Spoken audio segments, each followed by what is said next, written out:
Hello friends, welcome to my YouTube channel concept nursing classes. आज के topic में हम लोग एक नया प्रैक्टिस टेस्ट सॉल्व करने जा रहे हैं जो आने वाली सभी एग्जाम्स के लिए बहुत हेल्पफुल होने वाला है। क्वेश्चन 1, मेडिसिन के जनक फादर ऑफ मेडिसिन माने जाते हैं।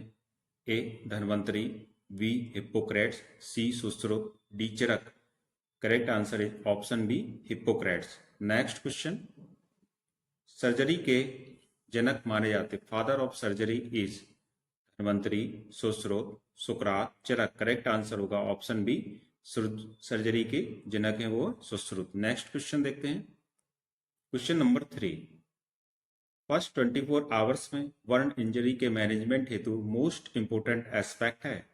Option A fluid resuscitation, option B dressing, option C escharotomy, option D antibiotic administration.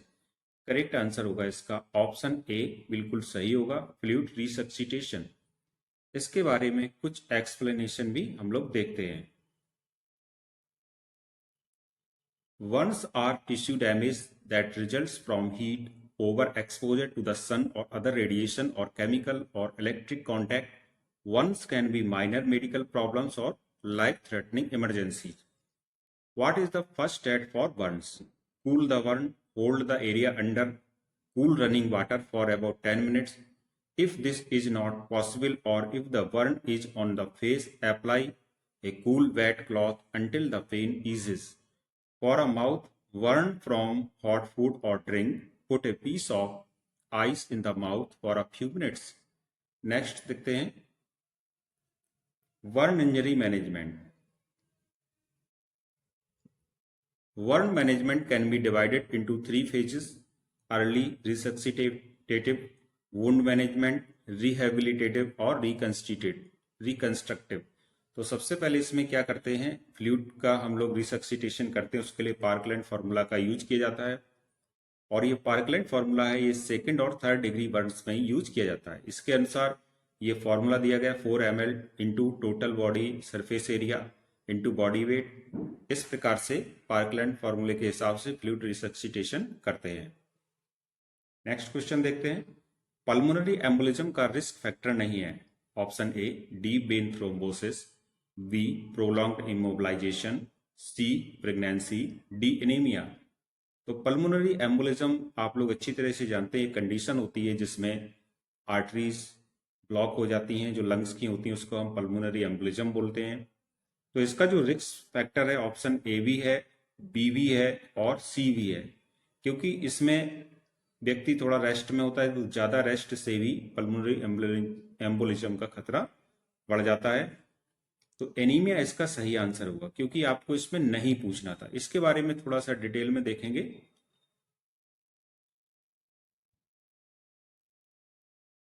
A condition in which one or more arteries in the lungs become blocked by a blood clot. Most times a pulmonary embolism is caused by blood clots that travel from the legs or rarely other parts of the body, deep vein thrombosis or DVT.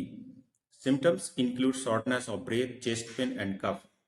Prompt treatment to break up the clot greatly reduces the risk of death. This can be done with blood thinners and drug or procedures. Compression, shocking and physical activity can help prevent clots from forming in the first place. Next question, hypovolaemia का earliest clinical manifestation है। A decreased urine output, B loss of skin turgor, C tachycardia, D sunken I balls.